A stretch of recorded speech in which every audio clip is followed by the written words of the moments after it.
You Jake, will my come to back hurts fear and I this blame devil's you. It's power. your fault. My back hurts and I blame you. Gotcha. You will come to fear this devil's power. Could be worse. Hey, for all you Hunger Games fans out there, gotta tell you, give some slack to Haymitch. I'm reading that book, and that guy was born under a Death Star or something like that. He's just full of misery. Everything doesn't work out for that dude. I'm like, God dang it! I would be a drunk bastard if I was living his life. Damn it! Like, wow, wow. Also, audience, I know I'm not talking about it, but Lenore the Time War issue 3 comes out tomorrow. So if you like your goth comics, go read it. Go Mm-hmm. support your goth comics because I want more of them. There you go. There you go. Mm-hmm. And plus, my books are Yeah. light next week, so Gotcha. Same here. Do, do, do. Yeah, yeah. So, CJ, I'm not. You're not the only one here who's reading literature books. So, yeah. you Yeah, guys read? but I started the Oh. trend. I'm But I kidding. started. Yeah. No. Do, do, do, do, Oh, yeah. do. Let me tell you something. I was enjoying my time with Devil May Cry 3, and then my keyboard broke. So, Oh wow. Damn. how can I be a keyboard warrior without a keyboard?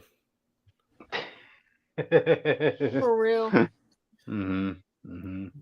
Whoa, I got some ass on my TO. Why are you sending me that? Whoa, Witch. What the heck? Whoa. Hey, someone Where, sent me Witch. where ass. you I don't looking? know what to tell you. Where you Luckily, they looking? were wearing clothes. Okay, they were wearing Witch clothes, getting but they some on still the got TO. side is what I'm hearing. Do you want me to? Mm-hmm. It's Marvel Rivals fan art. So No, that's okay. Witch, the ass you're given, that's your ass, okay? You keep it, okay? what ass? I don't Mm-hmm. got none. You just said you were given ass, and I'm saying you're given ass on No, the I was side. shown ass. There's a Oh, difference. Ah. okay. Okay. Okay. Okay. I see you though, Witch. I What's see player Witch out there playing the what's game. yeah. What's on your phone is all on you, man. So do what you want Yeah, with I'm your also phone. getting Minecraft Yowie, so I get a Mm-hmm. lot of things on my timeline. Yep. Yep. Gotcha. Do-do-do-do. So yeah, I mean, if all the chitter chatter out of the way, you guys want to just get started? We can. Sure. Okay. So, all right, let me get started for us. Welcome to Comic Connect Live, the news and reviews of the week, audience. You're here with me, Cryptid Seeker 415. Dupilatorial. There, that's my intro. And you're with I. That sounded like that was an incorrect sentence. Jake Tylenol, and I'm here to tell you, in time you will fear this devil's power. Okay, Mm-hmm. well, Austin's dead. We killed him temporarily, so he's not here. But I'm here, and I'm Richter, also known as the Witch of Jotunheim. Pronouns they, he. And yes, I do have that magnesium brain rot. And if you understand what I'm talking about, you're cool. And if you don't, I would recommend you look up who Kalnica is, and then we could talk. Yeah. And together we form the Fanatics 3, and we talk about the news and reviews of the week. And on our special nights, our also special Tuesdays, we talk about the comic reviews. That's right. And we have a couple of, oh my god, did the list go away again? What the Yes. You know what? I can read it because I have the list in front of me, okay? You know, Gotcha. we got some Deadpool, we got some X-Men, Mhm. we got the best book, which I've been doing almost weekly, Talk to Avengers me. Academy. All right. You know, we got some Concert of Champions, we got more Deadpool, Right. and yeah, I think that's it. And Now we we have got a Bionicle. Spider Boy. Hey, I know it's not you neglected to talk about. To We mention didn't that. neglect it. He's been purged from the multiverse. We don't remember him. Yeah, who the Oh. fuck is that? Yeah. Who are you talking about? There was no such thing as Spider Boy. Anyway. Ooh. And also, I think when I was like posting the socials, I think I put Deadpool twice on the tag, so that's my fault. Hmm. But I Just mean, because he disappeared from the timeline once doesn't mean you guys should always hang that over him. All right. Yeah. Oh, we yeah, also have Bionicle, which neglected to mention. But Ah, yeah, Bionicle I don't know on who this this Spider goddamn Boy guy list. is, but Bionicle is a real thing. So I did not a not fan see of that his. on the list. Where the fuck was that on the list? It Oh, was a okay. last See, minute addition. yeah. Well, it should always be a first minute. If every week I'm reviewing this book, okay. All right. Okay. Yeah, I don't see it on this fucking list. Okay, Yeah, so but if someone's it like, comes after you gotta remind Crypto to add this book to the list, or else I'm it not gonna remember. it goes after No. Ultimate Spy. It goes after Ultimate X-Men. So that's when I review it. So Mhm. Okay, Okay. cool. All right. yeah. So I got more time to reread my books. Got it. Yes, Yep. yes. So yeah, we have a pretty exciting week today. We got socials, which I guess the socials. You should talk about them before I do. Yes, I do know the socials. While I'm waiting for my comics to load, first of all, you could subscribe to us because it would be ever so kindly. You would be helping our poor cryptid in his time of need. Okay, and maybe, just maybe, if you subscribe, we will do a summoning spell to get a very specific Superman to show the fuck up after almost 2 years. Oh yeah. Um, it's like he went for milk and never came back. Mm-hmm. Anyways, you can also follow us on Twitter at Comic Fanatic 69. Remember, it's with a PH, not an F. I feel like I need to Mm-hmm. clarify that every time. I don't know why it's a PH because it makes the logo very weird, but whatever. It's not up to me, I guess. I just came here. Yeah. I just met these nerds in a Discord server back in 2020, freshly out of high school. Just remember that, audience. Mm-hmm. But if you don't want to follow the rest of the squad and you just want to follow little old me, just imagine me blinking. The kind of blinking. You can follow me on Mm-hmm. Twitter at Witch of Jotun with an E instead of a U because I'm too lazy to change it now. You can also follow me on Instagram, TikTok, and Twitch at witch_of_ Jotunheim because I do try to post on there, and I know I haven't posted on Twitch in a while, but that's a me problem, not a you problem. You can also follow me on Tumblr and Blue Sky at Northstar Aria. And you can also follow me on Rednote/Xiaohongshu at Witch of Jotun with a U. If you're wondering what Cryptid's doing, he's reading Spider Boy and being a weirdo. I mean, I don't know what else you want from me. And Jake, I have a question for you. Jake. Jake. He's out reading Spider Boy, audience. That's what he's doing. No, he ain't. We all know damn well he ain't. Well, Jake is doing whatever the hell he's doing. So I feel like we should get this ballpark rolling. Okay. All right. So I guess with that, let's move on to the comics of the week, audience. And I got this one. We're starting off with Deadpool kills the Marvel Universe 1 last time. Didn't he already do that? He did that twice, which I know, I know. Why Amazing is he how you doing it could. again? Yeah, I mean, amazing how you could kill the whole Marvel universe and make it into a trilogy. Wow, wow. Yes. hmm I mean, as far as I recall, Punisher only needed one series to kill the universe, but here's Deadpool having to do that 3 times over. But nah, like each one is a different take on Deadpool killing the Marvel universe. I mean, the first one to do it, that version died in the Deadpool kills Deadpool story arc. The second one was Deadpool just killing like the more modern superheroes, like the champions of that time, and I can't remember who else. Oh yeah, the Young X-Men. So yeah, so what does the third time have in store for us? You're about to find out. My faves. I don't give a fuck what he does. And also leave Yeah. Power Pack out of this. I remember he killed Power Pack that one time, and I was like, "These are kids, dude. What the fuck's wrong with you? Have some morals." Yeah. Yeah. Hey, at least he recognizes them as heroes. So yeah. I mean, Yeah. I'll give him that. hmm But regardless, come on, Gotcha. man. So I mean, he so didn't. He basically, he has not touched my faves, so we're doing all right. gotcha. So anyway, so we start off with the remnants of a city, right? Of course, you can only imagine what a dystopian future looks like. There's nothing around. There's debris everywhere. Deadpool's just sitting there by himself, and when you know it, you see like this one hero by the name of Nth Man. Yeah, audience, if you don't know who Nth Man is, Jake, you're you're you're not late. alone. I was not. Oh, okay. Okay. You didn't So answer yeah. my question, so I'm very disappointed in you. So My computer died. Continue, Cole. Okay. Okay. it's okay, Well, you're we cool. start. We already started anyway. So yeah, that's Deadpool kills the Marvel Universe one last time. Jake, how do you feel about that? I didn't care after the first time. So It's very hard to top the first one since it literally ended with Deadpool going off to kill his creative team. Not literally. Like you see like the whole writing staff and artists all in the room contemplating how are we going to end the Deadpool kills the Marvel Universe, right? How are we going to do that? And you see Deadpool walking up behind them, pointing at the audience and telling them, "Shh." Yeah, pretty dope ending.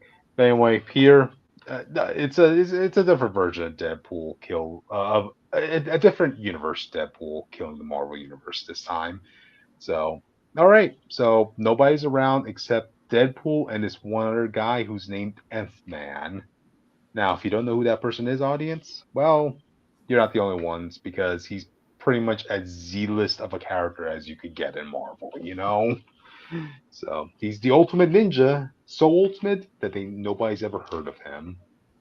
So of course, Deadpool kills him, and afterwards he gets approached by this one girl by the name of Althea, who's looking to recruit him because apparently she's working for the one above all, and basically they kind of need Deadpool to kind of clean house a bit on the multiverse itself. So they give him a list of people they want him to kill, and Deadpool's like, "Well, I ain't doing nothing here. I ain't doing nothing here in my universe. I mean, I literally have a pool of dead corpses in front of me, which actually, it the whole corpses of dead bodies are actually all variants of Deadpool. So I'm like, damn, this guy's really cleaning house." So yeah. Anyway, he's off to kill, a list of superheroes. You're talking about Spider-Man, Hulk, Captain America, this and that. But the twist is here, right? When he goes off to kill Spider-Man, he's actually killing off Superior Spider-Man. I was like, Honestly, huh. Slay, we love that for him.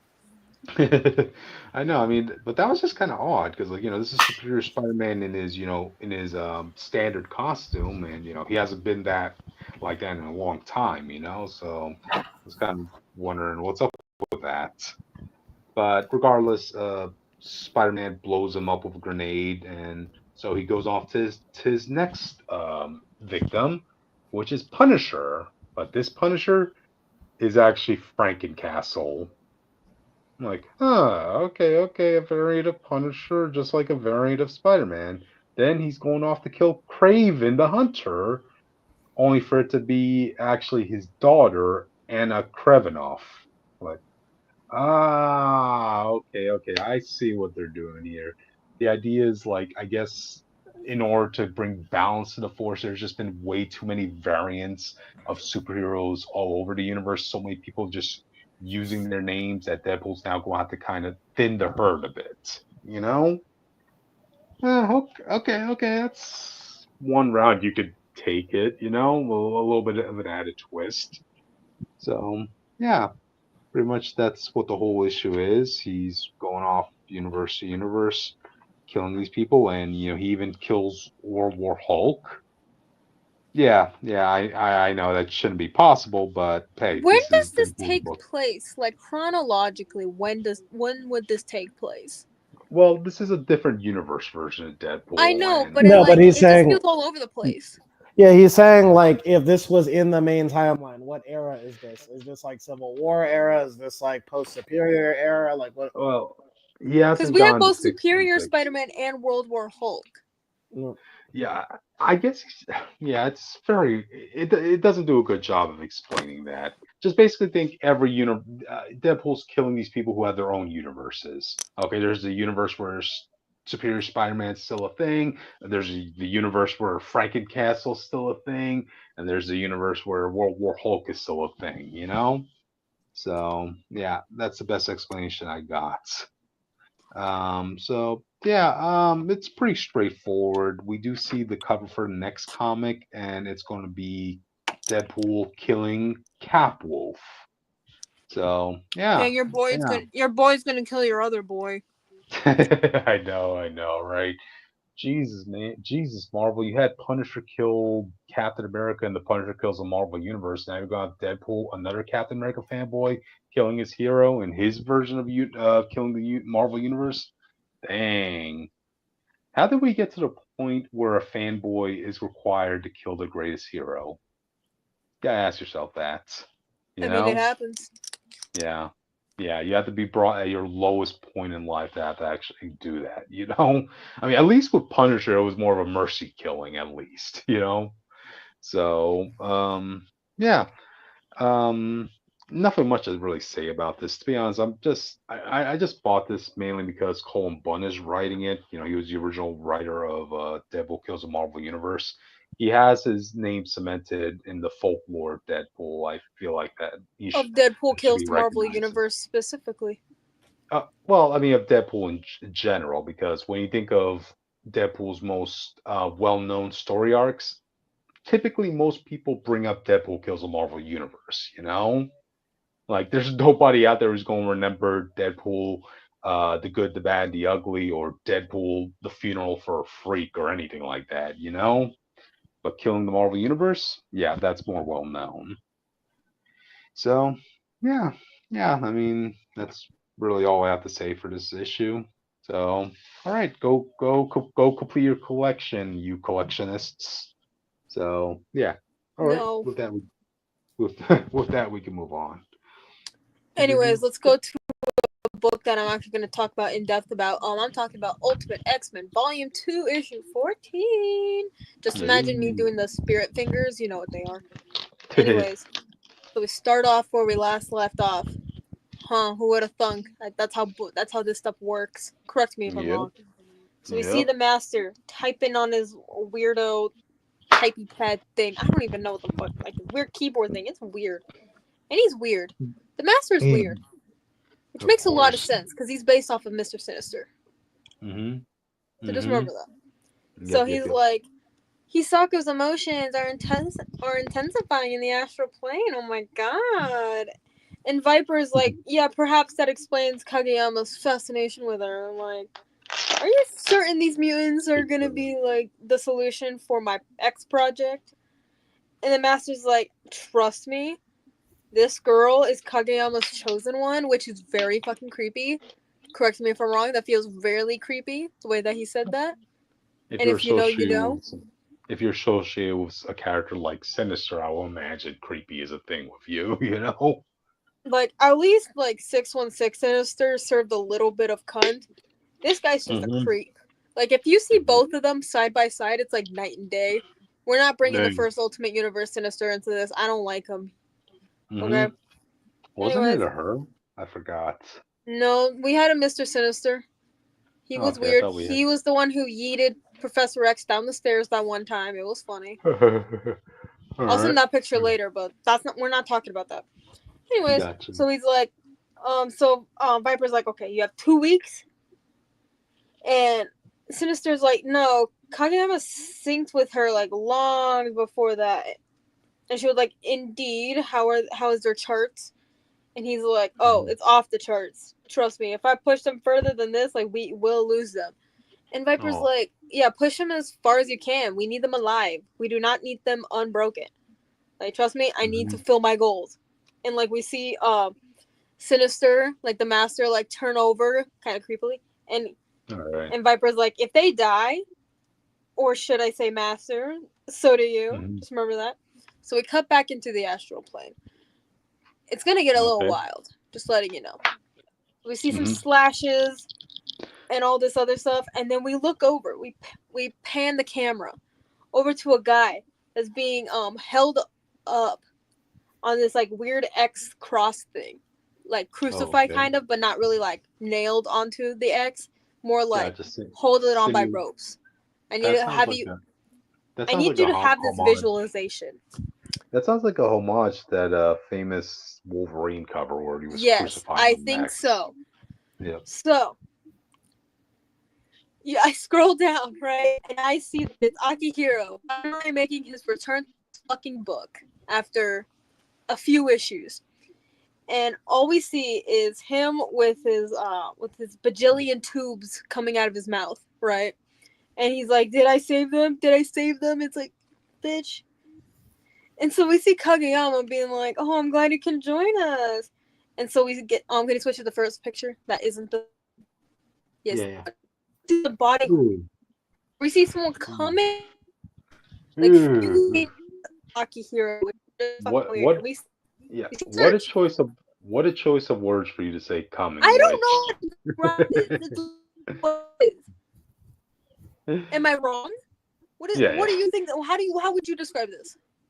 I don't want to describe this. How is that an answer, man? Like, That's a great answer. You don't. mm, We yeah, see Surge coming out of this body horror monstrosity, which is Akihiro's life in this universe. And for yeah, some reason, she has Akihiro's claws, like both his nails and his like signature claws. You know the ones, the two in the knuckles and one in the wrist. Which yeah, I never figured out why he had the wrist one, but you know what? It's not up to me per se. yeah. Mm-hmm. Not up to me. Anyway, so she's like, "Hey, Maystorm, like, you ready for round two?" And so Nico's like, "Is this a friend of yours or?" And then May's like, "Yeah, that's Surge. Like, trust me, it's personal. It's mine." Anyway, so she gets charged up. They get charged up to fight because they're fighting. The girls are fighting, literally. And so Mm-hmm. Noriko, like Surge, she charges up her powers and everything, and um, May like does her cool like little spell thing. But don't worry, you think that after Surge hits May, she goes bye bye, But don't worry, she turns into flower petals. And you might be wondering, why the fuck is May turning into flower petals? Well, I'll tell you. It was kind of like a sneak attack, like a fake out, because she's Right, fine. right. She's fine. Mm-hmm. It's a fake out. So she comes out of the petals, and she like kind of like does that superhero kick, the one where one knee is up and one leg is down, the one. Right, right. Roundhouse. Yeah, yeah. Yeah. Mm-hmm. And so basically, she like kicks Surge's like gauntlet thing that she had on, and it starts to frizz out. Mm-hmm. And she's like, "You know what? Fuck you. You think that's gonna stop me? Well, you're wrong." And Kanon is like, "Okay, she's building up charges, so those gauntlets, like, we have to do something." And Nico's like, "How do we even get close to her?" And Nico's like, "Wait, the antenna thingy, the antenna headband, like, it's like, hey, Natsu, shoot the thing." And Natsu's like holding Mori's like weird flesh goop thing. I don't know how, like, weird flesh ball. That's the best Mm-hmm. way I could describe what happened to Mori right now. All And right. obviously, like, Natsu's not hearing this shit. And so you know what Nico does? You know what Best Girl does? She What? grabs Natsu's head, turns it over, like not too like harsh. She turns it where she could blast Surge in the head, knocking off the antenna. She's out of the game. She gets taken away by two Children of the Atom dudes for some reason. We don't know who Mm-hmm. they are. We just know that she's getting taken out of the fight. And we see Kageyama being like, "Oh my, like, game over for Noriko, I guess." And so we see a hand grab May's head, right? Not like her shoulders, not like anything else, like her head. And Mm-hmm. May looks behind her.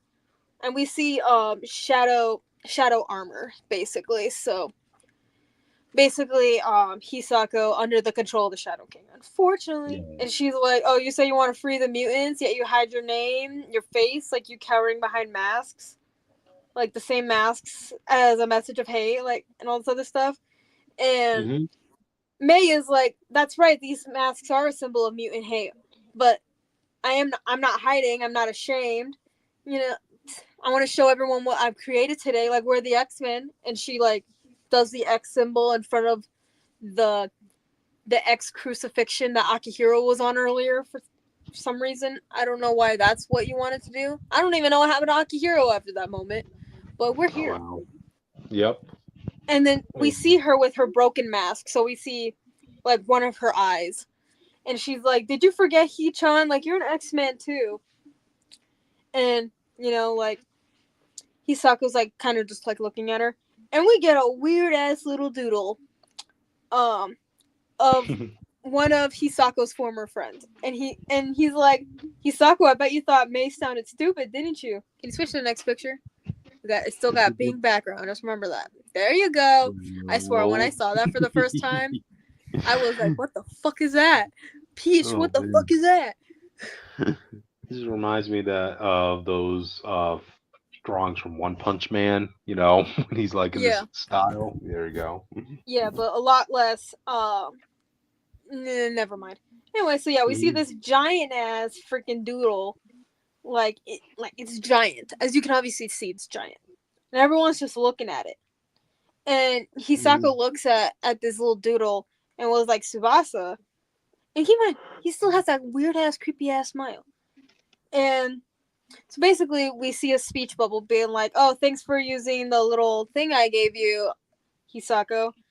And we cut back to middle school, second year of middle school, where we see that Hisako has that little charm thing that was a gift from Tsubasa. She put it on her pen case, so it's also cool. And guess what? 3 months later, unfortunately, she loses it. And Tsubasa's like, "Hey, don't worry about it. It's fine. It happens to the best of us. Trust me. I lose shit too." Mm-hmm. And guess what? We find out later that some shitty ass kids found it. And we're being like, "Oh, this is so lame. It's so creepy. I wonder if it's possessed," and everything like that. And guess what? Those fuck ass kids throws the little charm at Tsubasa's head like fucking assholes. Like, what the fuck, man? And so we see Wow. someone pick it up, and we see Kageyama being like, "Hey, you dropped this," and um and Kageyama's like, "It's yours, isn't it? Like, I'm happy to return it." And she like deflects it, being like, it's not mine." And we see Tsubasa kind of down, leaving the room. And Uh-huh. we see her like covering her mouth like she's gonna throw up. You know what I'm talking about, right? Yeah, yeah. Yeah. So can you switch to the next picture, please? We get some more body horror, guys. I specifically chose the body horror for some reason this time around. Mm-hmm. Yay!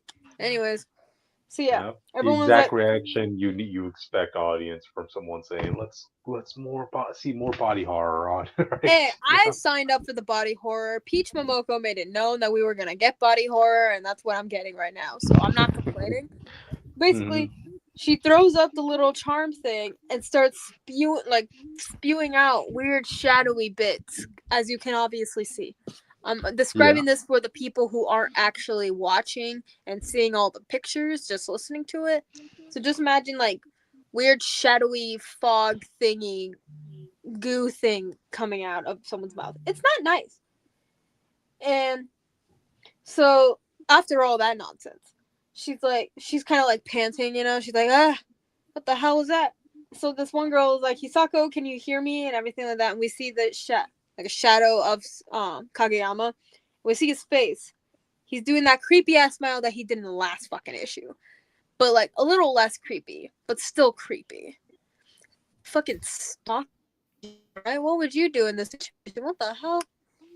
Anyways, Mm-hmm. so we cut to the her high school. So the first day of the new school year. So now, so we cut to Nico, um, like in class, and then the next panel is her out of class with Mori. And Mori like, "Ugh, like Nico, it's so stupid that we're not in the same class anymore." So we see them go to like a public restroom in a park. You know the ones where they're getting ready. You know, Mm-hmm. Nico's hiding her hair. Mori pulls out some masks, and they go. And before we see what they do, we gotta cut over to Yukio and her friend, because guess what? They found a creepy ass apartment or house or whatever the fuck that's been abandoned and all this other stuff. And so before her friend decided to call the cops, they were like, "Hey Yukio, you should film it, get this shit rolling, you know, and everything like that." And we're gonna figure out what happened to Armor Girl. Hashtag Armor Girl, which we all know who that is. So it's Yeah. time to bring it on. Anyways, can you cut to the last picture, por favor? Dang. Thank you. There you go. We cut to a meeting with a whole bunch of randomly masked people, and we see a person in the middle with a very similar mask to what Maystorm is wearing, and all Which this other stuff. this looks like Slender Man's playpen right here. Just I want can you see to this know being in a Slender game. I mean, there's only like 2 good ones, but yeah. You know, the 8 pages, which in hindsight isn't really that scary, and then Slender the Arrival, which is a little bit scarier, yes. And, you know, they're talking about how the children of the Atom are attacking people and all this other stuff, and the Master's a liar, and they're the reason why people hate mutants, blah, blah, blah, blah, blah, and everything like that. And so, we see Nico and Mori, like, in the back, you know, and Mori's like, hey, is that May? And, like, do you think Natsu's here too? Like, Natsu's not fucking here, bitch. You know damn well. We don't even know where the fuck she is. Do you have any bets? Because I don't. Anyways, so they finish up the meeting and everyone's leaving, but Mori and Nico are staying, right? And May is like, meeting's over. Hey. You guys.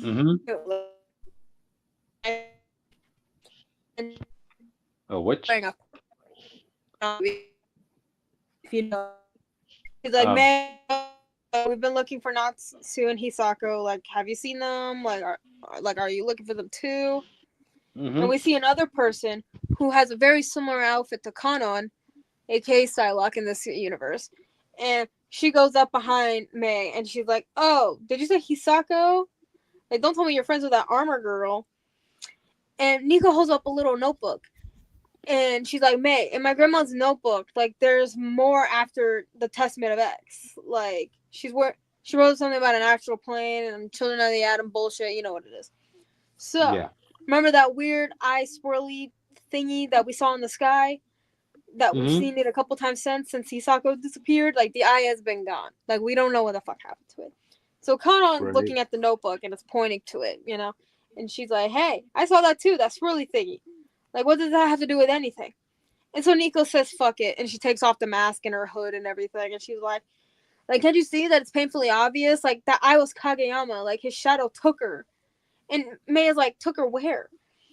And Nico's like, to whatever, wherever this astral plane from my grandmother's notebook is. Like, I don't know. And so we cut over to like a skyline kind of look. You know what I'm talking about? But then we cut to a cafe where we see this guy drinking like a soda or something like that, like a float, and we see a girl. And I'm gonna have to describe this for you, okay? Because we got a sneak peek in the past, but now we got a full face reveal. So it's a girl. She's wearing a green shirt, you know, some blue jeans, you know, whatever. She's wearing glasses, whatever. But that's not the important part. The important part is her hair. You might be wondering, why the fuck are you talking about her hair? Well, she has brown hair, like light brown hair, with 2 white streaks for her bangs. And that's where the issue ends. Unfortunately, we did not get a like a little thing at the end, you know? But oh no, wait, we did get a lexicon. I forgot we got a lexicon. Just to preface this, that girl that I just talked about is Rogue. Just thought I'd let you know that now. But yes, we do get a character. We do get some lexicon.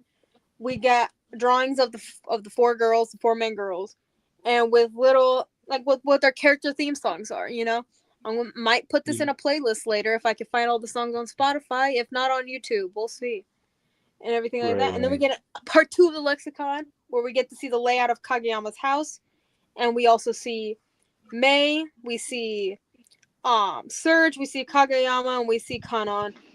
You can probably guess who the other 4 were that we saw, and that's where the issue ends. So stay tuned in May, where we get to see the next part of this mess. So just remember, audience, Kageyama, aka the Shadow King, is a stalker and has been stalking Hisako this entire time and is basically getting what he wants because he is a stalker. So yay! Fun times for all. Anyways, the girly pops, every single one of them. They fucking killed it with their outfits. Every single one of them. Just letting you know, I would probably want to rock any of these looks. And trust me, even Hisako got a cool biker look that we finally got to see. So I'm thriving in this economy. So yeah, that's it. And Hope there's you enjoyed. there's more than one way to use the word slay, audience. And hey, those Literally, costumes do slay. slay. Yeah. So yep. So yeah, sounds like a It was good a issue. pretty good issue. Hmm. So stay tuned for next month. Yeah, definitely. So all right then, you guys ready to move on to the next one? I mean, I'm not. Let's Yeah. do it. Let's do it to it. Bionicle. Who the Well, fuck is that? That's Jolly. I that's introduced you to him. You like that's Which, how can you not I was recognize Jake's okay. keychain, man? I You didn't see know? what he looked like. I heard, I all was right. listening to what you were talking about. I All didn't see right, what he which looked maybe like. you remember him. I do remember him. Yes. Okay. Okay. There, Look at him. we He's go. scrunkly. Yep. We are back with Bionicle Island of Doom, and man, have we entered the Doom portion of this bit. Yeah. Last time we left off, Team Jala was trying had to leave Toa Takanuva behind. Takanuva had to go back to Metro Nui, while Team Jala had to climb this mountain to figure out what's going on with this island that they're stuck on, because they're trying to go to Voya Nui, but on the way they ran into this island they have to get through first. Okay. Meanwhile, the Toa Nuva have licked their wounds. They're more powerless than ever. They had to fight off some Matoran and tell them that, hey, we're actual Toa, not those fake ass Toa Paraka people. And you know that we're trying to help you, and hopefully you can help us. And so the Matoran cooled off, and they're helping them. And the Paraka are currently looking for the Toa Nuva because they understand that Toa left unattended as main protagonist could kill us. So let's just go look for them and kill them while they're weak. But Hakan, the bully, has located has found out that Zocton has a secret new friend that none of the Paraka know about. And so he's tracking him down. He's like, what the fuck's going on over there? So we come back. So focusing back on the Jala plot, this is actually really cool. I really do love Jala's team because it is the combination of like the confidence of the Toa Nuva, but like the teamwork of the Toa Metro. I think what holds the Toa Nuva back and the earlier adventures, not so much now, is that they were a dysfunctional team. They didn't really want to work together. That was really the issue. And a lot of times, if they just put their differences aside and work together, they would just win. And the Toa Metro's problem was basically that they were unsure of themselves. They didn't really have the confidence. Because remember, that team is just a team of like teachers, star watchers, stonemaker. They're not warriors. But Jala's team is the best of both. Jala is a team of like warrior inventors and all this other shit. But Jala is just a solid leader. Again, the confidence of Tahu, but the wisdom of Vakama. And I think that's why I really do like Jala's leadership skills. There's never a moment where he's doubting what he's doing. He understands when he's putting his team in danger, if it's danger that they can take, and if it's necessary. And I appreciate that about him. The team Jala is climbing up a mountain and they're chasing after this thing that they just can't reach, and they think it's like a turtle of some kind, but they can't be sure. They just know that no matter how far they climb up this mountain that never ends, they can't find it, so they're just kind of lost. And eventually they do run into a Matoran, but this Matoran is well, let's just say he's kind of off. He has a broken mask and he looks like he's been abused by a drunken father. And everyone's like, yo, you okay? We're not trying to help you. I mean, we're not trying to hurt you. And and the Matoran's basically like nah, like leave me alone. Basically, like, he doesn't say it, but basically that's what it is. As the team ventures further in, they find other Matoran, but they're way worse for wear. We're talking some of them have body parts missing, some of their faces are cut in half. We got all this other stuff. It's kind of horrifying. And then we come face to face with a familiar name but a different face. Ladies and gentlemen, let me welcome you back to the podcast. Karzani. What do you guys? What do you guys think? Karzani sounds like a wrestler's name. Well, it even looks like a wrestler. Well, it looks like an old gladiator. For those who don't remember, Jala does a recap for you.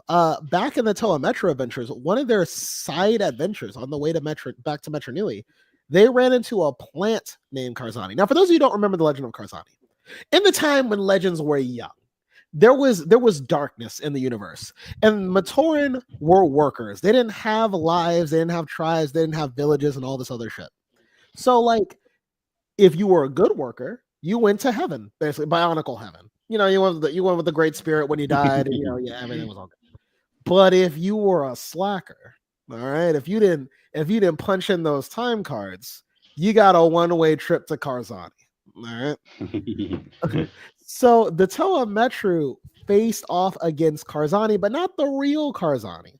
Makuta made a plant mutant that could destroy cities, and he named it Karzani after like this one. And the Toa and it wound up accidentally killing itself because it asked the Toa Metru to give him protodermis so he could kill Makuta, and the protodermis killed him. So that was it. But now we're meeting the real Karzani, and he's the guardian of this island. So I want it. So this is the toy design. This is what, if you actually got the Karzani toy, it would look like this. What do you guys think? It looks cool. Oh, Edgy as oh. shit, but cool. You see this? This looks like warrior mode, but the picture you sent me looks more like beast mode. You know? Yeah. Mm-hmm. Karzani's talking to them little Matorans. Listen, I also like the parallel that this is the guy they're looking at, and this is what our heroes look like. You know what I mean? It looks like the bad guys have a much better gym, is what you're telling me, Jake. Yeah, they work out pretty well. They got a good gym membership. You know what I mean?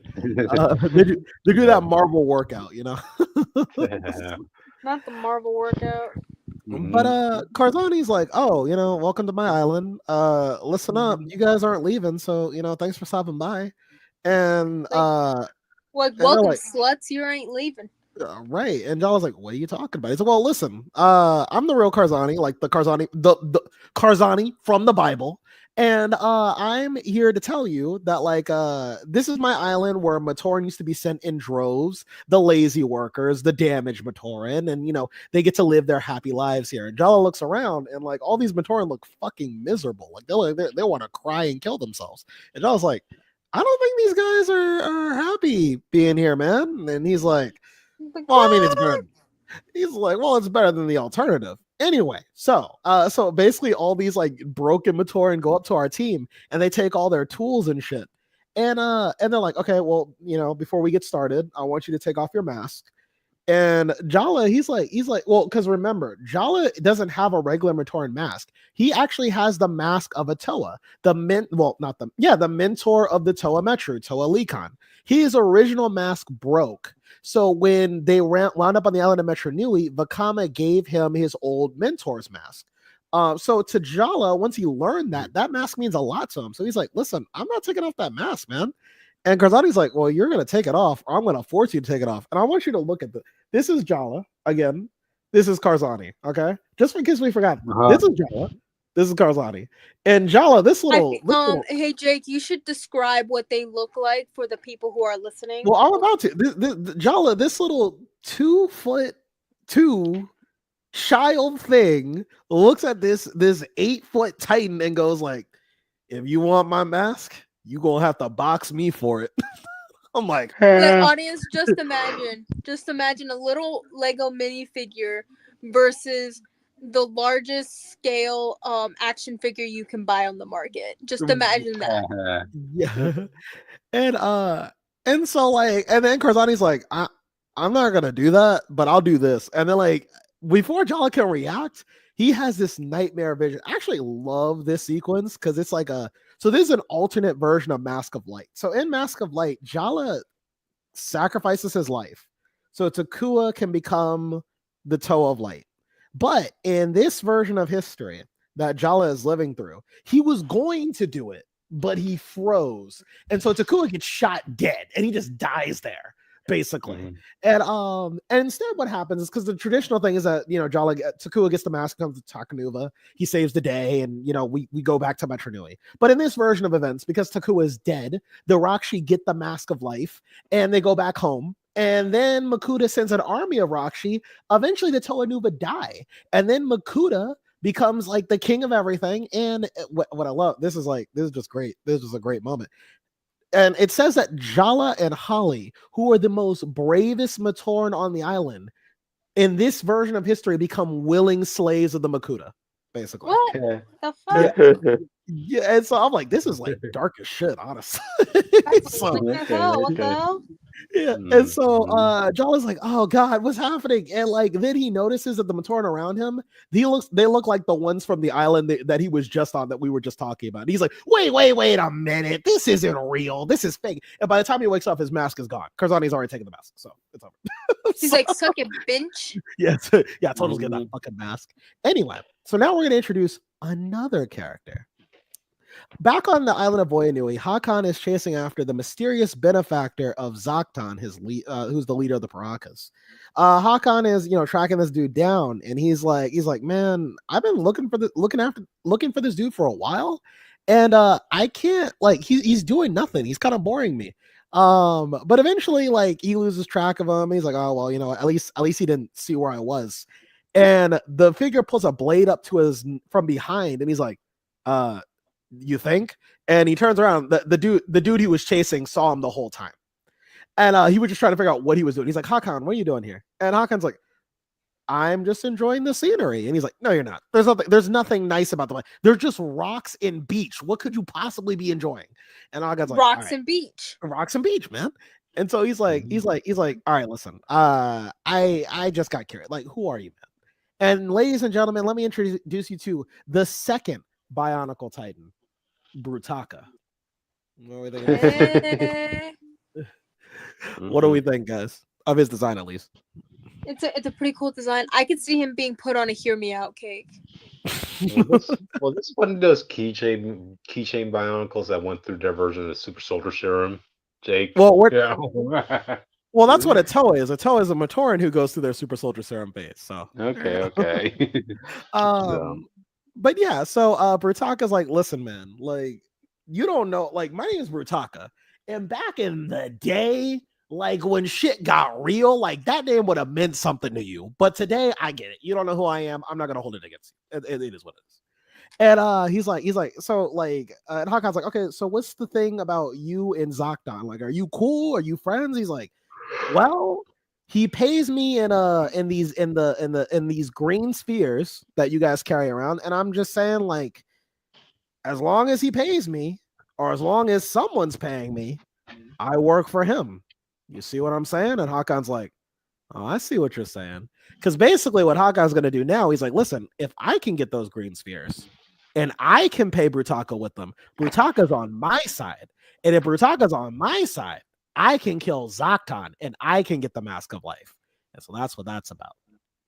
Meanwhile, we end up things with the Toa Nuva, and the Toa Nuva have already come up with a plan. They're teaming up with the Matoran of the island, and while the Proc are off around the island looking for them, the Toa Nuva are going to infiltrate their base and get their mask powers back. Because remember, the Toa Nuva don't have their masks. They're kind of like the Bionicle equivalent of being naked. Okay, it's very indecent to not have your mask. Okay, so yeah, Clutching so my pearls, Jay. Clutching my right, pearls. exactly. They basically took their clothes and their armor and shit. Like, Like, how what are we dare doing? them, man? Wow. That's so rude. Wow. Right. Wow. So now they're going back to the Paraka stronghold, and they're gonna sneak in on some stealth mission, and they're gonna get their fucking armor back, and their shit As they back, should. as they should. And that's the plan for them. We also end off on a pretty good revelation that the Paraka alliance is falling apart because the Paraka are realizing that well, they're walking around the island, and then one of them, I think it's Stock, he brings up the point, like, I find this weird. Like, we're on an island where like the water is like dysfunctional, like it can't be used, it can't be drinked, it can't be anything. But like there's still trees and shit here. And then the other one's like, well, yeah, duh. He's like, what do you mean, duh? He's like, well, why are we here, idiot? And he's like, oh, because the mask of life, though. Oh, it's the mask of life that's giving the powers of the island life. He's like, yeah. So like, instead of just worrying about the Toa, let's just go find the mask, because obviously that's what Zaktan's doing anyway. Let's just betray him, get the mask, and stop him from taking over. So the Paraka alliance is falling apart, which is good because maybe the Toa Nuva now stand a chance. But it still doesn't help the fact that Team Jala is in basically Bionicle's version of Hell Island. So, like, what do we do? All that and more next time. But yeah, that's the story so far. What do you guys think? Oh, that's very How dare interesting. they? Like they're running around in the nude. That's fucking rude, man. Yeah, we gotta Like they stop just this. stole Really, this guy's shit. Like Right. what the fuck? Bionicle's gone wild. What can you say? You know. That's true. I continue to like this book. It's again, this is clearly like this is the darkest Bionicle. So they continually get darker. I've noticed like since the first book, this got series got a lot darker. Um, and the stakes are a lot more like real. I know for damn sure if this wasn't like a kid's brand, characters would have died by now. Okay, like people would just straight up be shot and killed by now. But we got to keep it Mhm. PG because remember our target audience. But you know, Yeah. um, We next gotta keep time it we'll PG enough. next time we'll be seeing if Team Jala can get off the island and reinforce the Toanuva. If the Toanuva can even get their powers back, do they stand a chance? And will the Baraka team come apart before they even get to fight any of the protagonists? Let's find out later. Stay stay tuned for next week when we talk about that, audience. Yeah. So, alrighty then. Is that it, Jake? Yeah, I'm switching to your book now. Gotcha. All right, audience. Now we're going to the boy, the myth, the legend, the Spider Boy issue number 18. I like how Who? you Spider Boy. changed it from the man, the myth, the legend to the boy, the myth, the legend, but it doesn't really work because the original saying had all M's and then this has one B and two M's. So you work on that and then Well, we'll get back to it. well, Bailey's out of the ordinary, which he makes his own legacy. Let's put it that way. Who? So, Bailey, Who? Bailey Bartholomew Briggs. He'll Well, there only you go. Three disappear B's from in a the row. But who? yeah. He only disappeared once from the timeline, which I don't know never who that again. is. I don't know who that is, Krypton. Maybe tell us Yeah, the I don't know who story. the fuck that Well, is. You're gonna. it it's funny you should mention that because guess what, audience? This is the origin of Bailey Bartholomew Briggs becoming Spider Boy. Yes. So, alright then. It was surprising. We're starting a new arc called Full Circle, and we cut back to a flashback about 3.5 years ago before Bailey became Spider Boy. You see him in his home. He's getting tucked in by his mom. He's in his bed. He's holding his teddy bear, this and that. And he wanted to ask his mom something. He wanted to ask her, does she really have to work at the feast center?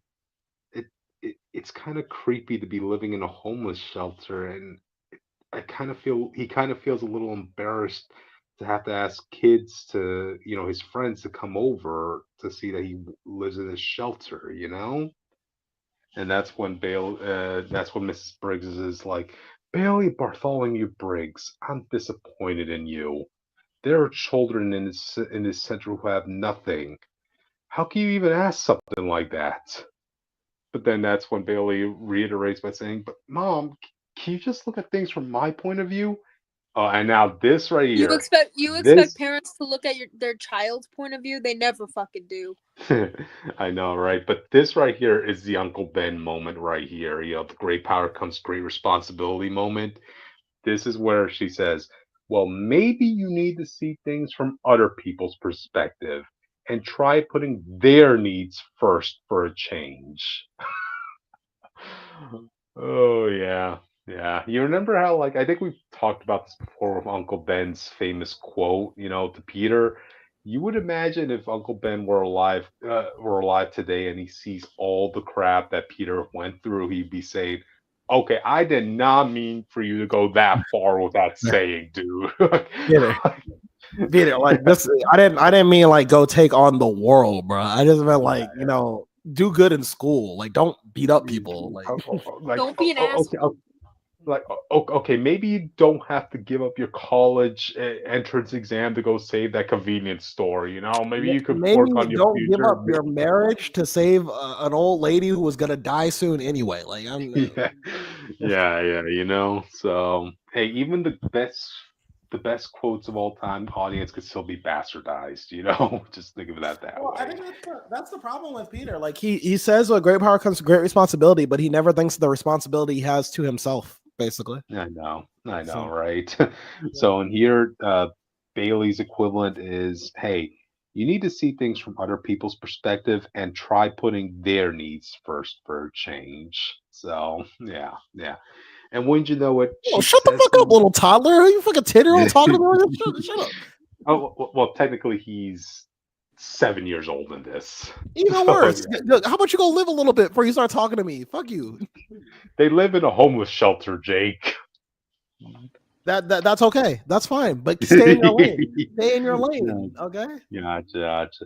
And she says this of all nights, on the night where Mr. Negative sends his squad to go kidnap the people in this feast shelter.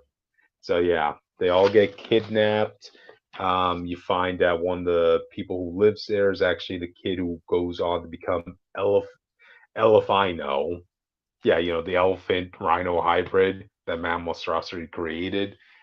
And yeah, turns out like it was actually Mr. Negative, right, who had kidnapped all these people, at the feast center, to work out a deal with Madame Monstrosity so that she could work on splicing their DNAs, with humans, so that he could kind of up his manpower. And in exchange, he's given certain keys to Madame Monstrosity, right? Keys that are actually the keys to his kingdom. What does he mean by that? Well, we'll find out in the next couple of issues. But regardless, now we come back to the present, where Bailey's friend Christina, she's in possession of those very keys, and she's trying to look towards what those exactly open.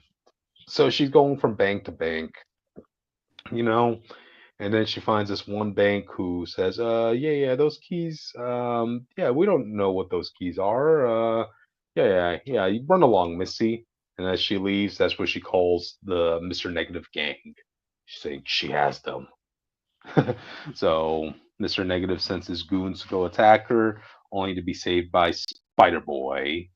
And that's what Christine realizes. Okay, this in that case, this bank has to be the spot where these keys open up something that the bad guys want, and we have to retrieve that. So Bailey, we have to rob a bank. Yeah. I mean, villains do it all the time. I mean, some with literally no powers at all are able to rob a bank. So yeah, trust a 10-year-old kid to do that. Audience, how hard can it be, right? Right. I mean, it's not like it's going to end up in his permanent record anyway, right? You know. So anyway, regardless, we cut back to the homeless shelter, the feast shelter, where you see Peter Parker. He's helping his aunt out, like, spackling, painting here and there. You find that Bailey's mom is like, actually asking Peter, yeah, you're friends with Spider-Man. Yeah, Q arrange a meeting between me and him. And Peter's like, well, I don't know about that. I mean, the last time you two met, you slapped him in the face, Oh, but I'm okay with Bailey being a superhero now. Or I just want to talk with Spider-Man and just say, like, if you could please look after him, all right?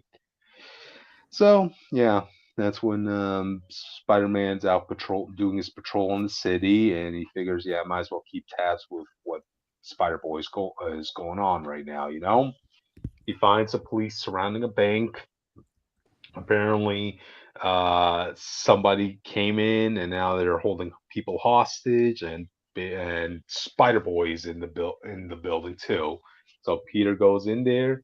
He's like seeing that he sees Spider Boy, and he's like saying, "Hey, if it isn't my little protege." And what? Oh wow! It looks like everybody's safe here, and looks like the robbers are no longer in sight, and nobody's an A-lister. So wow, There you you really go. did good. Congratulations, you did your one job. Yeah, congratulations, Bailey. I think someone earned themselves some pizza and ice cream.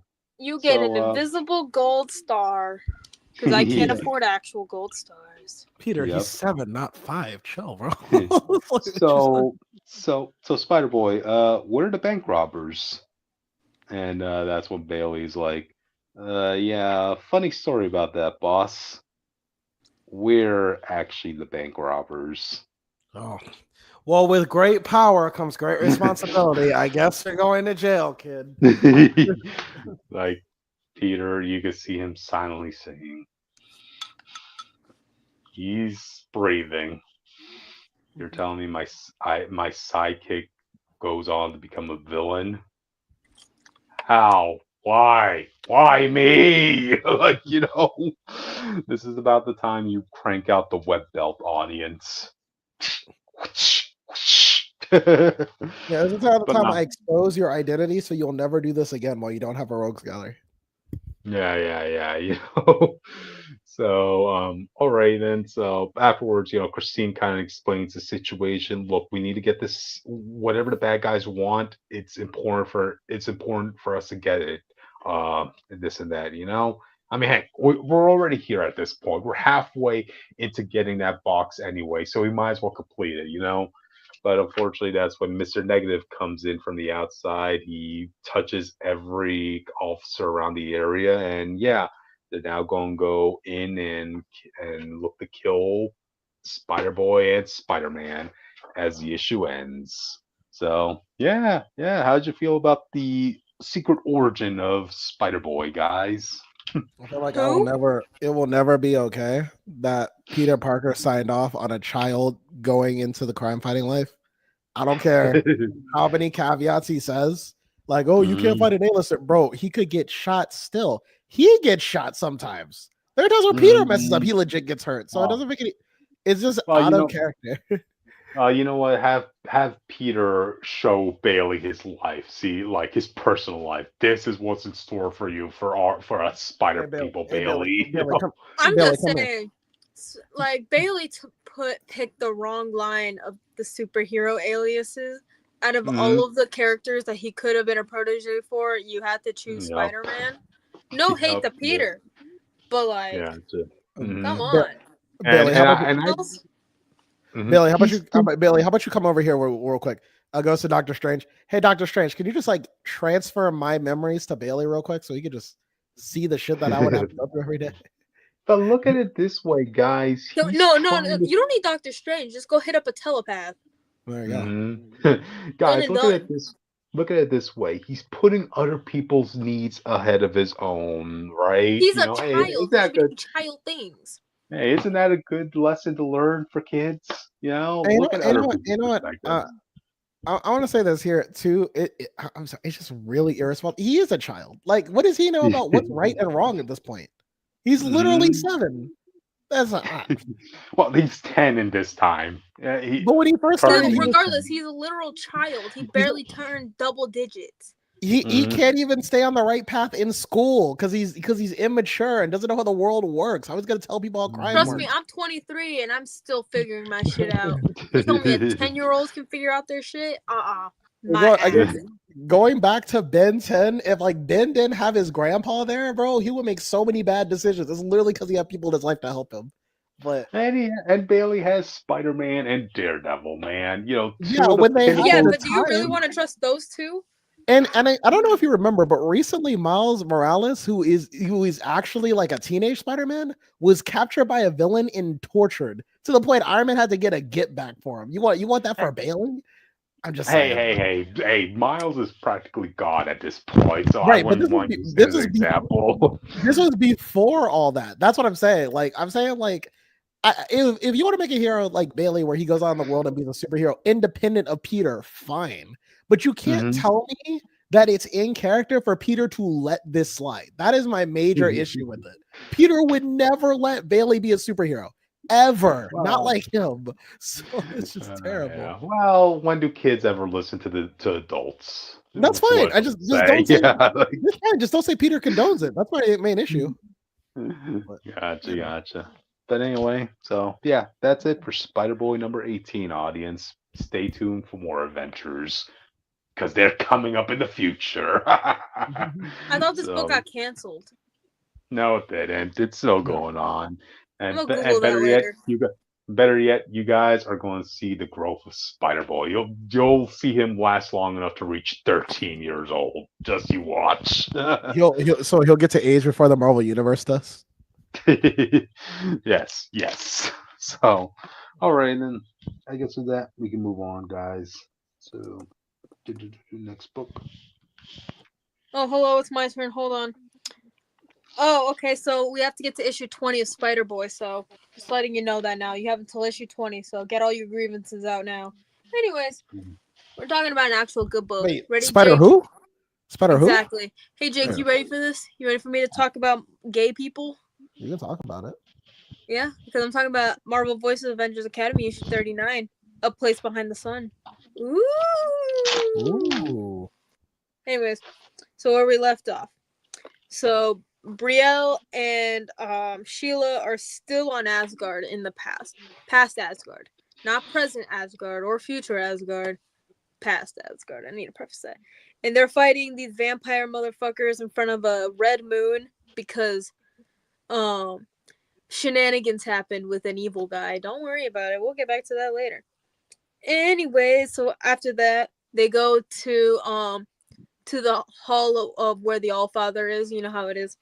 And Sheila's like, the vamps can't get in, but we have to try something different. And Brielle's like, yeah, Bellows has the sun goddess chain. Like, if we can just sneak in, and Odin being a piece of shit in this book for XYZ reason. He's like, nay, no, we're not doing that. Okay, like we will win by war and willpower. And it's like, okay, bitch. I just read a manga where someone claimed that they were suppressing themselves by pure will. Bitch, that does not work. Okay, you are not a Green Lantern. Willpower will not work. Right, Yeah, Jake? that's fucking stupid. Exactly. Anyway, so Loki's trying to like be like, hey, like you should like hear him out. And Odin being a bitch is like, hey, be silent, Loki, like wisdom is mine to command. It's like, okay, but like if you see what Loki does later, like I don't know what to tell you. Anyways, so we cut to where Brielle is staying, and you could tell that she is stressed. Like she took off the wig. That's how stressed she was. To anyone who didn't know, Brielle Brooks, aka Bloodline, where Hello? Hey? opens the door Oh, which and huh? Oh no, continue. Oh, so Loki opens the door, as you do. And he like kind of creeps in and he's like, Brielle, like, may I? And he's like, oh my god, like by the Norn, like your hair. Like you could see the wig on a stand and everything because they were nice enough to give her a stand for her wig. And so Brielle was like, oh hey, like, did you really think my hair was purple? Like, you know what? I actually know a few people with purple hair, so yeah, you're good. And Brielle starts putting on the wig cap to put her hair on, and she's like, well, mine isn't. Where I'm from, a lot of women wear wigs for many different reasons. And Loki is like, isn't that deception? Like to deny how one is truly born? And Brielle's like, okay, well, your dad wears his fancy helmet. Is he pretending anything? And Loki's like, it proclaims him king. And Brielle's like, and is he any less of a king if he's not wearing it? Yes. No. Well, fair enough. Well, Loki says no.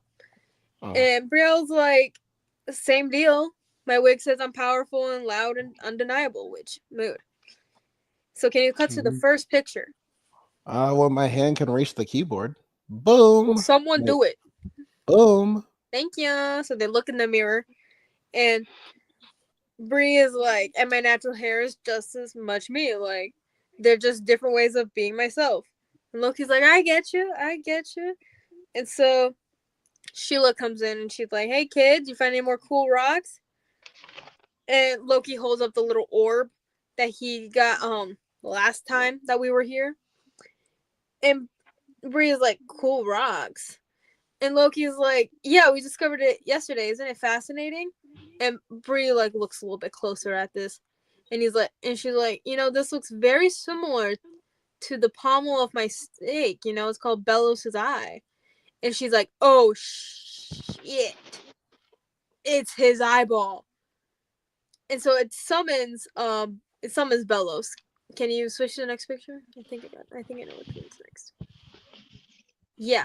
So he's like, thank you for your hospitality. Like, I bring a gift of Ragnarok unending. Yay. And he has all his vampire friends pull up. And Loki's like, oh crap, this is my fault. And don't worry, Sheila's like, hey, this like the things that monsters do aren't your fault. Like it's our job to fight back to monsters. The things that monster, don't you mean the things that men do? Well, Bellows is a man, so in this Well, scenario, yeah. I meant more to say the evil that men do. Yes, sir. Yeah, but in this case, it's a whole bunch of weird naked vampire looking motherfuckers and a guy with a weird horned helmet and no shirt. Cause he's like, I'm gonna wear a cape with fur on it and a loincloth and no shirt. Okay, binge. Let's move on. So, Bree and Sheila start fighting their thing, and Loki is holding on to Walpurgis, as you do, holding the purple cat. And you know what the purple cat does? Teleports him away to where Odin is hanging out. And so before Odin tries to get Loki back, he's like, yeah, so about that, I'm not staying here, so I'm sorry, but perhaps I could be what this age needs, and if we don't meet again, remember me kindly. You know how it be, because parental issues. I totally know what that's about. Yes, I'm not joking there. That's not a joke, but whatever. Anyway, so we cut over to the Spire of Belos with the giant sun that is orange. It's orange now, and so basically, it was Bree is like, see, almost no one left behind to guard it. So we hear a big Aruf type of noise, and guess what we see? We see Fenris, and guess who's under Fenris? It is the sun goddess. Well, it's a Valkyrie of the sun. So yeah, we're here. Loki's like, oh my god, it's Fenris, who's a giant blue wolf in this, and Fenris is not happy. You see the saliva. You could see it all. So they gotta watch out. Loki was like, no, stop this. Can you switch to the next picture, poor favor, with all the Lokis? When my hand reaches the board. Exactly.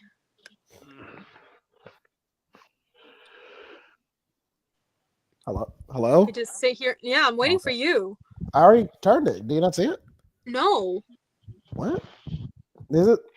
Hold on. I'm gonna leave and then come right back. So give me a second. Okay. Anyway, so Sonic X is an anime about Sonic and his friends traveling to the human world to live out their extraordinary lives and bring joy to the people of America. Crypto, you know that anime takes place in America, even though it's a Japanese show. I just like the idea that they brought, they have entire plots about Sonic and the president trying to win his election by getting favor with Sonic the Hedgehog. You think kids will notice that, man, when they look at when they look at anime? No, I mean, as a kid, I just thought all anime takes place in America. Yeah. As an adult, I'm like, you know what I mean? It's hello, weird. I'm back. Yeah. Sorry, my Wi-Fi's been acting really weird lately, but anyways, going back to it, if I can get back to where I was, where the fuck was I? Anyways, we're back with the Lokis. So Loki decided to calm Fenris down the best way that he knows how, and it's to do a really cool spell, which I'm not going to say verbatim because it's very, very long. But we do see him start a spell and everything like that. And then we do see other versions of Loki. We get literal child Loki. We get kid Loki. We get old Loki, like OG Loki, the one. And then we get Fem Loki, which is cool. A lot of Lokis. I've been saying that a lot. I cannot wait to stop saying his name every 5 fucking seconds. Anyways, so he goes up to the air. We see this weird golden rope thing that goes around Fenris and everything. Fenris is looking a lot calmer. And we see the lady, the lady from earlier. Remember her? She's really nice. She's really cool. And everything like that. What the fuck was her name? Jara? Yeah, her name was Jara. I forgot her name for a second, my bad. And we see her fly up into the air too, kind of. And Loki was able to successfully calm down Fenris with not an actual rope, it's more like magic, like pure magic energy, not an actual rope, but yeah. Don't worry. Fenris is calm. We're good to go. Get some licks, because, it's a giant doggo. Jaro's all good. She introduces herself, being like Captain of the Valkyrie, Bringer of the Dawn. And now that Soul's chariot is leashed to her now, like, me and my sisters, we can like, we're in our debt, and now we can take up arms. Now, do you want to come on the cool chariot? And the girlies could be on the cool horses? And he's like, fuck yeah. So we cut over to Asgard, as you do. And we see Bellows holding little Thor and by the ankle. And he's like, unhand me, wench. Literally, deadass calls him a wench, which is great. I love that. I should start using that more often. Well, then use it. I'll purpose to use it. Anyway, so we see a voice from off panel being like, let my brother go. And we see Loki on a Pegasus with the other Valkyries, like, coming right behind. We also see Bree and Sheila too, so yeah. And Bellows is like, hello, welcome back. Have you told them your little secret? Like, that was, that you were supposed to cast a great shadow on this? And don't worry, we get to see some Valkyries. And we see Brielle on the Pegasus be like, here comes the fucking sun. Basically, it was a flipped version of the cover, by the way. Just thought I'd let you know. And we see the sun pull up. And Bellows is like covers himself with his cloak thing. Cloak wing? It kind of looks like wings here. But don't worry, we see all the vampires like flaming up while Odin is commanding people to fight. Because, war. You know how war is, right, Jake? War. It never changed. War. Yes, exactly. And Bellows is like, no, my great victory undone by these miscreants. Like, if it wasn't for these meddling kids, I would have successfully finished off Ragnarok and Odin. Or maybe you were just dumb as a dog and you couldn't figure it out. Okay, and you only had one eye. Have you ever thought about that? Yeah, get another eye, you asshole. For real. Anyway, so Sheila, like, hands. Well, it looks like she's handing Bree like her steak, and Bree is like, "Yeah, here you go. You can use my steak, like the steak, like you can kill him." And so basically, that's what she does. Sheila stabs. Which is gone. So as I was saying, there's actually an episode in Sonic X where the president's advisor works with Eggman to try to get Sonic. Hi. Oh, hey, what's up? Stop talking about Sonic. I don't know what the fuck you're talking about, honestly. Anyways, Sheila stabs Bellows in the heart. Well, in the middle of the titties, because that's very important for me to mention. In the middle of the titties, turns into ash. Sheila's coughing because gross. Inhaling dust is not fun. Ash is just not fun. And she learns that you have to exhale while you steak. Okay, you gotta live and learn. So Jara's like, yes, the Gorath Stone. That such a little thing can unleash such grief.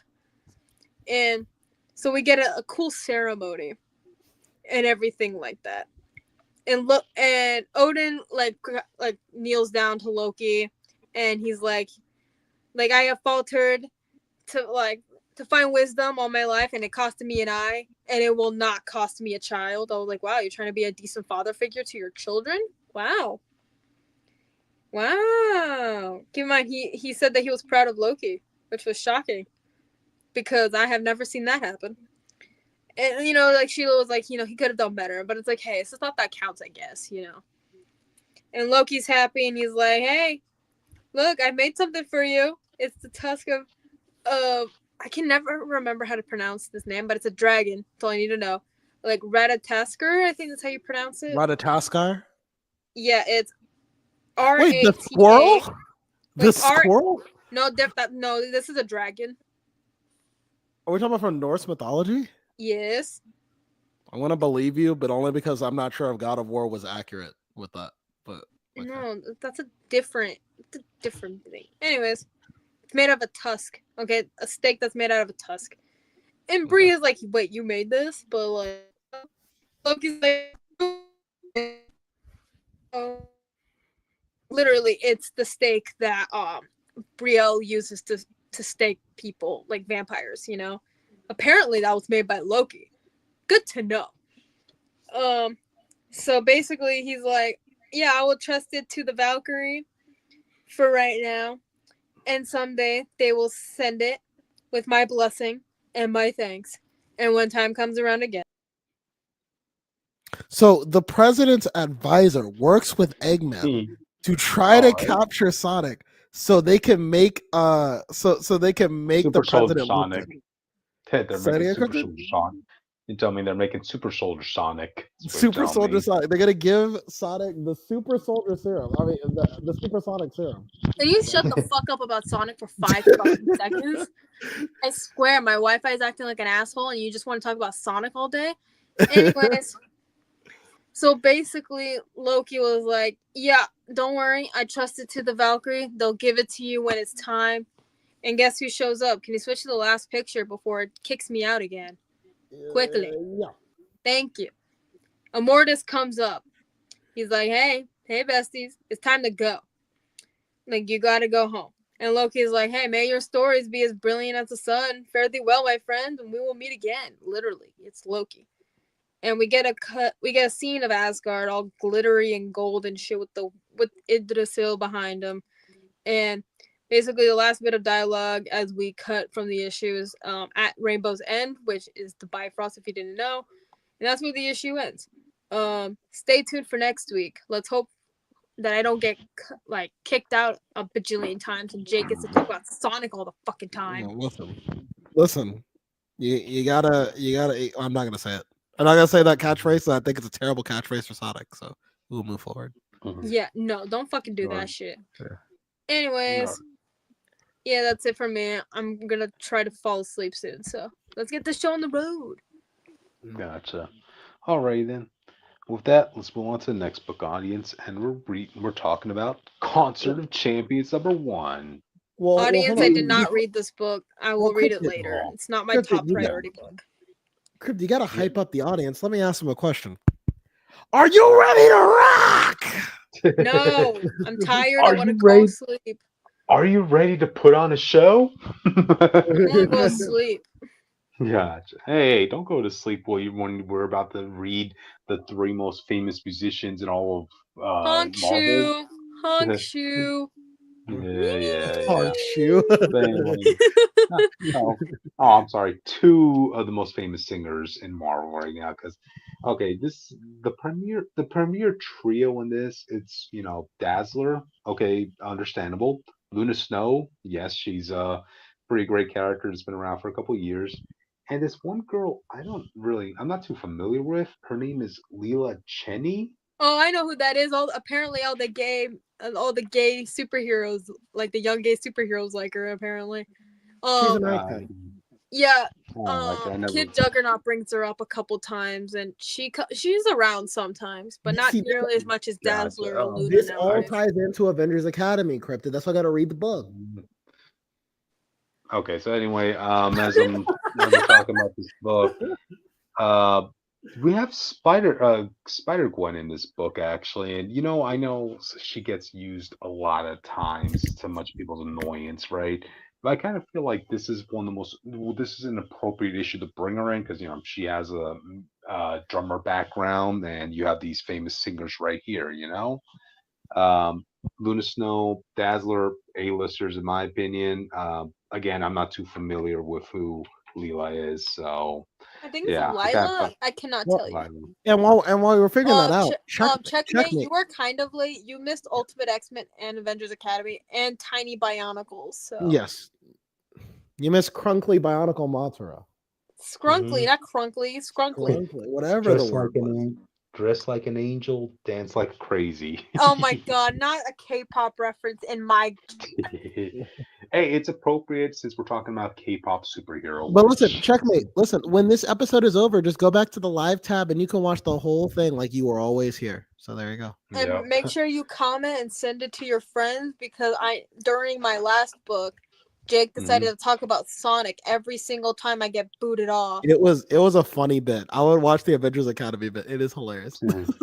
Gotcha. Anyway, You're so doing yeah, it just to spite me. main I was talking about a very good issue. gotcha. Anyway, main reason I'm buying this, of course, to support Luna Snow. She's amazing, and heck, I even bought the variant cover of this. Luna Snow 2099 from Marvel Rivals audience, and you should definitely How is there go a for Luna picking. Snow 2099? That's like if there was a Michael Jackson of 2025. Like what? Well, you explained to me how we have Tokyo 2099 in Marvel Rivals, Jake. Because You it's know? Tokyo in the year 2099. How do we have two Okay, of the same person in okay, then 2099? we. Hey, don't. Hey, well, I guess she's that popular of a character, Jake. Is it the So same? Is it a character named Luna Snow, or is it someone with the alias of Luna Snow? No, because alias Luna of Luna Snow is an Snow. alias for the actual character that we have Hmm. now. Yeah. Okay, because it would be like in the like 100 years from now, someone else called themselves Taylor Swift. You know what I mean? It's like what? Yeah, No, yeah, because yeah, Luna yeah. Snow's real name is Solhi. Hmm. Oh, She okay, just Yeah, okay, goes by Luna Snow. okay, understand. gotcha. Okay, Okay. But anyway, so okay, we get to the book. Like the big announcement is going off across all across the world, and even into outer space. Right, that the concert of champions is going to happen. These three women are going to be playing. Everybody's excited. Luna Snow gets to meet one of her idols, like because she's a big time Dazzler fan. So cool for her. Uh, Dazzler just finished doing a little concert of her own. She's excited, and when she gets back in her trailer, oh good lord, what did they do with Dazzler? I'm sorry to Apparently, cut you off real quick, but I looked it up. So yeah, her name Solhi, like yeah, Sol means ice or snow, and then hmm he can mean hope or like brightness or like joy. Just yeah. thought to let you know that now. and Um Okay, checkmate. so she Checkmate was says, predestined to have this power, is what you're saying. Tell me which her yeah. parents were and lucky. checkmate says, Rivals actually mentions Lila Cheney in an interaction with Star Lord and Emma Frost. Oh, I haven't seen the interactions with Emma Frost yet, so all Oh. right, I'll take your word for it. But anyway, I want to come back to Dazzler because, yeah, apparently she's been going through a heck of a stress tour that actually is starting to affect her physically. Because let me bring this up. She's balding. Oh, Damn. good lord! What the? It's the Well, stress. Well, you know what I I do? I go to yeah. Reed Richards and I'd say, Reed, please, smartest man alive, Can you help fix me. my hair? Oh, you can't because you're a fraud? That's what I thought, Reed. Hey, That's if why any, Marvel died. wait, hey, Jake, if anybody's a fraud, go to what's her name, Moon Girl. Like, go to her since she's always bragging about being smarter than Reed. Why don't you tell her to fix people's hair? Listen, Yeah, one yeah. fraud at a time. I will get to Hmm. her another day. Okay. Hey, she's a child. Okay, you can't give her too much shit. She's a And child. don't go bragging that you're smarter than the smartest man in the world. Like, Yeah, yeah. he's the smart. He might be the smartest man, but Hmm. she's the smartest girl. Okay. Yeah, I would like the emphasis on that rather than just shoving it in my face that she's so much smarter than Reed, So, I mean, like all I right. believe it. So, Checkmate is all right. screaming at this balding woman. How dare you? Yeah, that was kind of weird, especially since I'm also reading West Coast Avengers, right? Where I'm seeing what's happening with Firestar.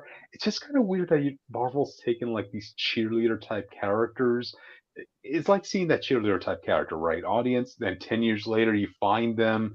They're drinking, they're smoking. You're like, oh, geez, life did not work out well for you after high school, did it? And that's kind of what I'm seeing with Dazzler right here. So she's obviously trying to keep this a secret. She doesn't want people knowing that she's balding, especially since she has this big concert coming up. And the only It's other, a real condition.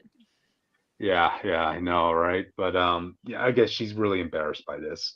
So she comes out of her trailer and then she sees Luna Snow. She makes like a little bit of an ice sculpture of her to kind of like to say, look, I'm really a big fan of yours. It's great. I get to work with you, and look, I made a ice sculpture of you. Ah, man, I hope I got the hair right. Ooh, bad Darn. choice.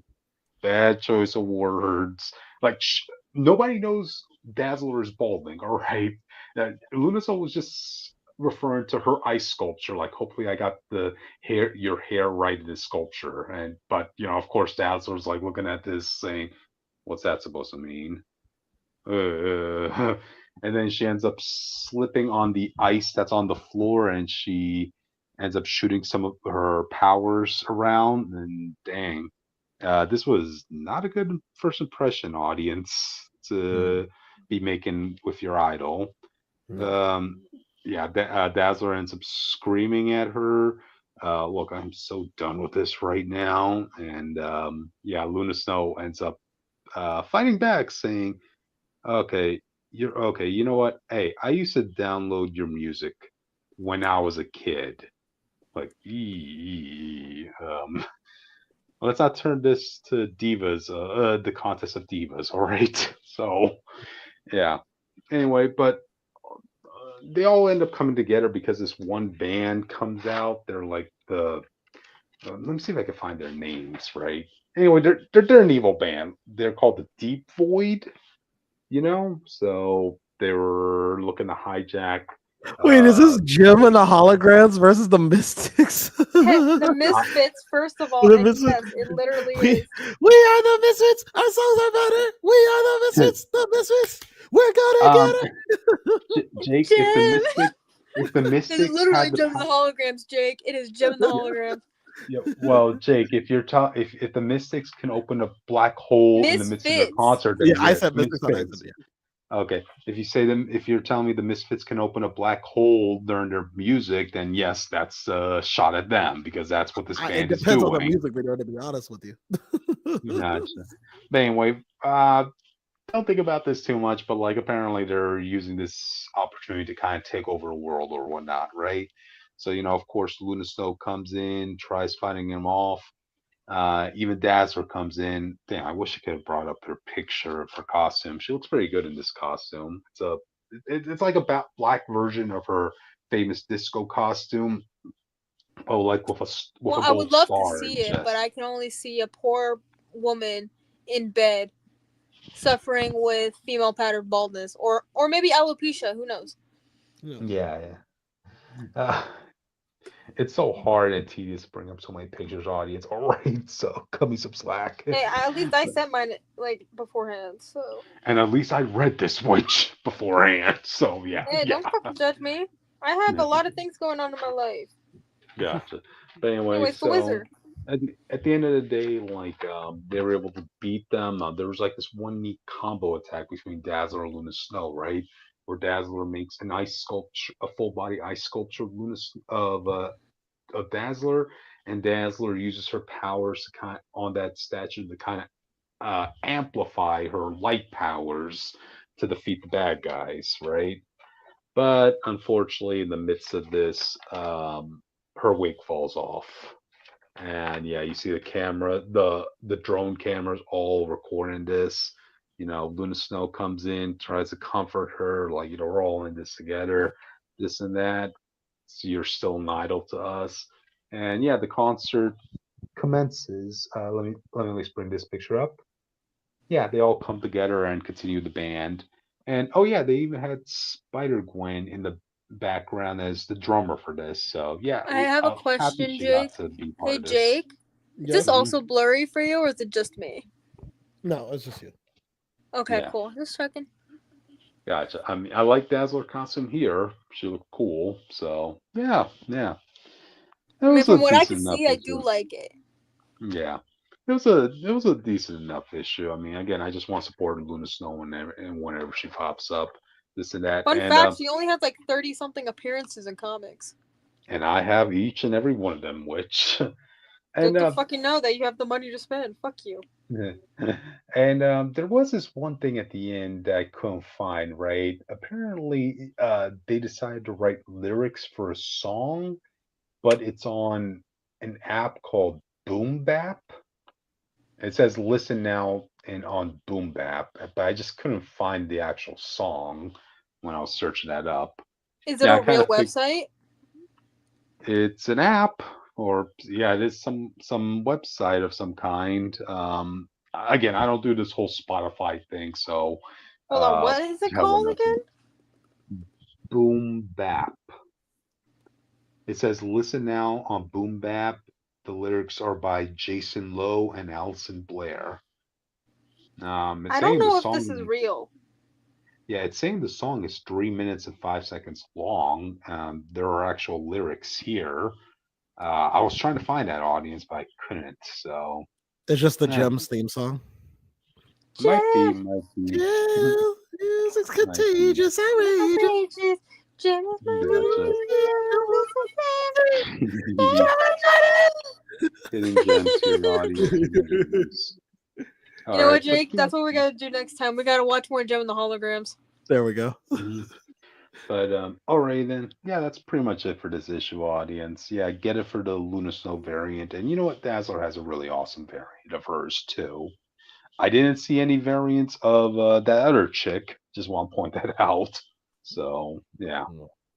All right, that's it. Let's move on to the last book of the night, audience.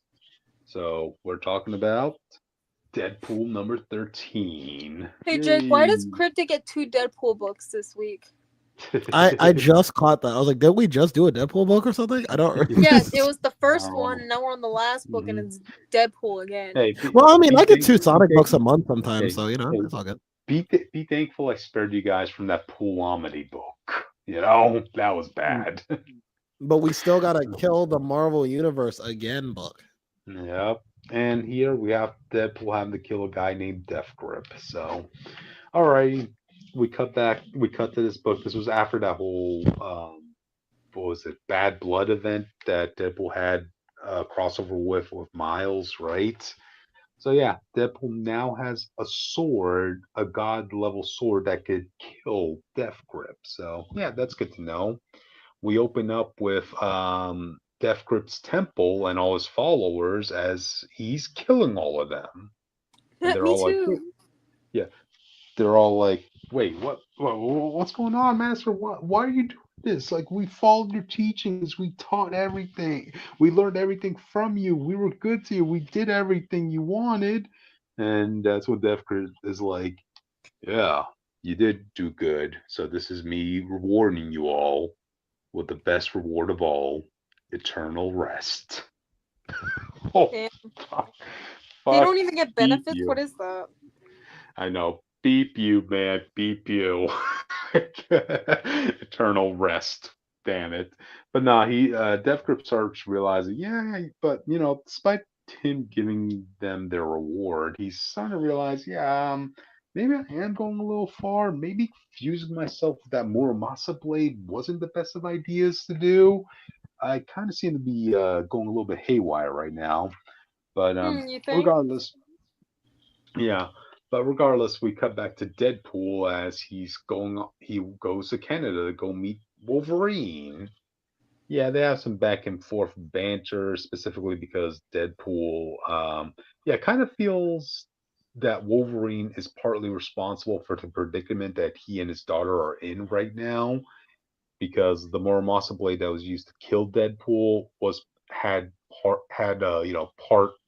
ownership of Wolverine. I think that was because half his soul is in that or whatever. So yeah, he kind of feels like Logan owes him one because he doesn't care if he dies, but he just doesn't want to see his daughter get harmed. Now, okay, audience, you got Priorities. Jake, We like which priorities, and we like good yeah, parents. yeah, Not Jake, Logan. yeah, Jake, which like you guys were giving Peter slack for his irresponsibility over Miles. Hey, I don't hear you guys giving Deadpool slack over his irresponsibility with his daughter. At That's least You he true. know? acknowledges it. Also, Austin usually does that, but he's not here, so I'm not gonna take his job. Okay. But Okay, like okay. also at the same time, he didn't even want to have Ellie in this fucking business. Yeah, You he know should have told this. her to. And he should have told her to buzz off, No, So like you going back to your logic, you know how kids are.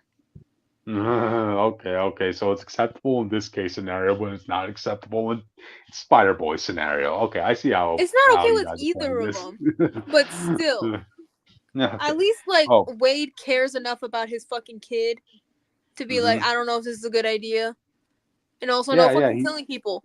Plus, he Yeah, like, I don't know if Rogue has yeah, ever had the chance to train her, but like also Taskmaster training her. At least we yeah, know that she'll be able to take care of herself for the most part. yep. Hey, you talk about taking care of yourself. Wait till you hear where Deadpool takes her next. So you see, Hell, audience, like, that's where I am right now. nah. You see, right now, Deadpool now that he has a weapon to kill Death Grip, he needs to find out where he is. So he has to go to the person who he got the Muramasa blade from, which is let me see if I can find his name. It's a hard to pronounce name, audience. Deadly Earnest. What? Damn, what's his name? Pleasure. Okay, regardless, this guy, he has adamantium skin, basically, audience. You might Ew. know, yeah, you might be more familiar with him if you're reading Wolverine at the moment. But yeah, regardless, he needs Deadpool needs him to tell him where Death Grip is, and so he finds this guy in his pleasure dome. Yeah, that's right, audience. Deadpool takes his little daughter to an orgy. Come on. Critique his adult supervision, audience. Come on, I think we're come on. too much in shock for that shit. Yeah, it's yeah.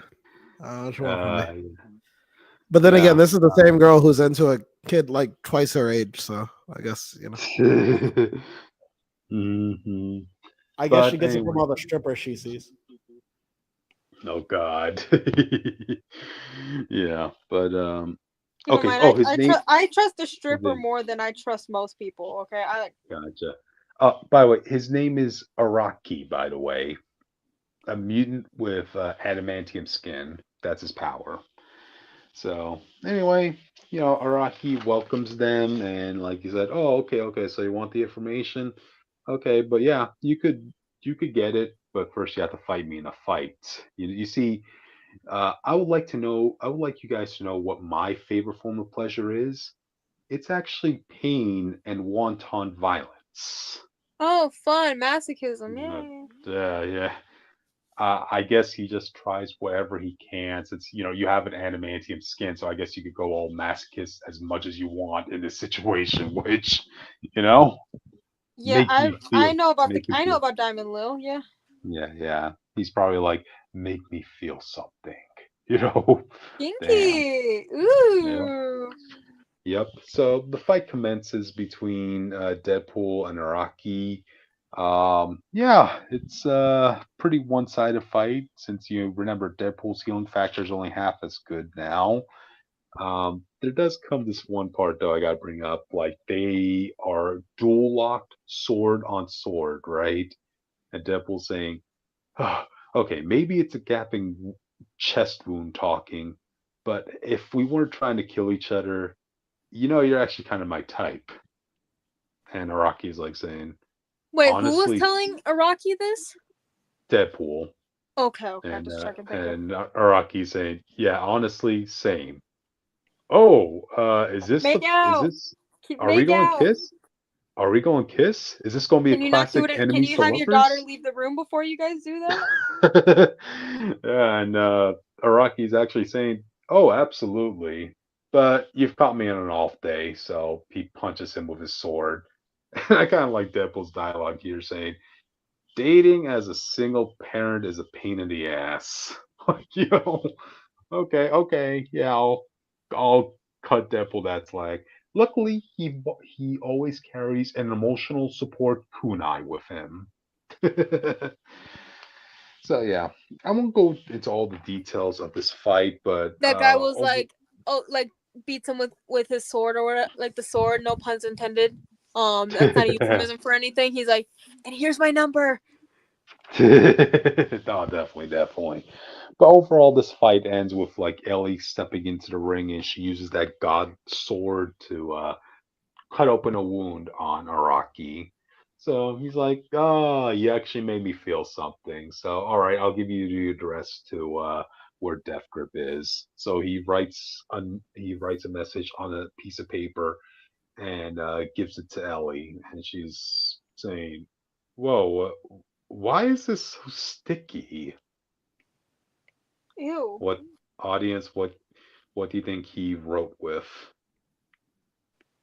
Yeah, Let's. yeah. I'm not gonna Dick? guess. I'm just gonna say it was probably something that we should not say. Is it his Yeah. dick?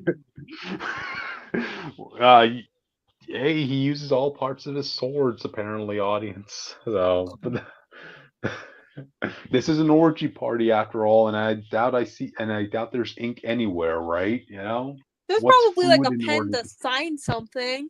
Be like, oh, Hmm. like an NDA. Like, don't talk about this shit.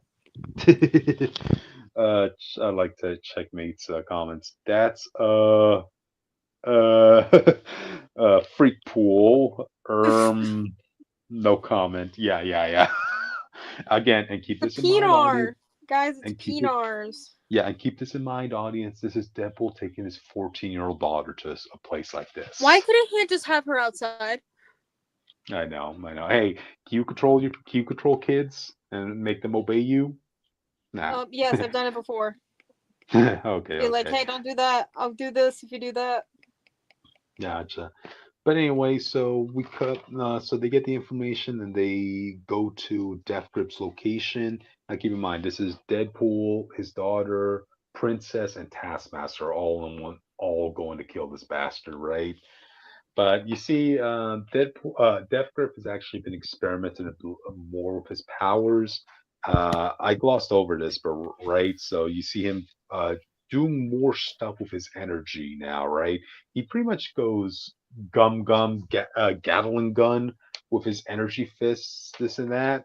And as for students that he kills, he's like, keep this in mind. Death is just a step in the next path. There is life after death as he summons all his students that he's killed now that they are his undead army now. So they're like, That's okay, not as kinky as I wanted that to be. yeah, I guess, yeah. But But did anyway, you disappoint me? hey, it's hard to top an orgy party, which, all right, cut I know, Deadpool some because it was the slack. fucking orgy party, man. I was expecting more orgy. Yeah. Well, do you want somebody there to write you an address as to where to find it, which? No, I just want people to describe what happens. I don't need to actually be there. Because I don't do the nasty. No, Gotcha. you gotta sign So the go. NDA.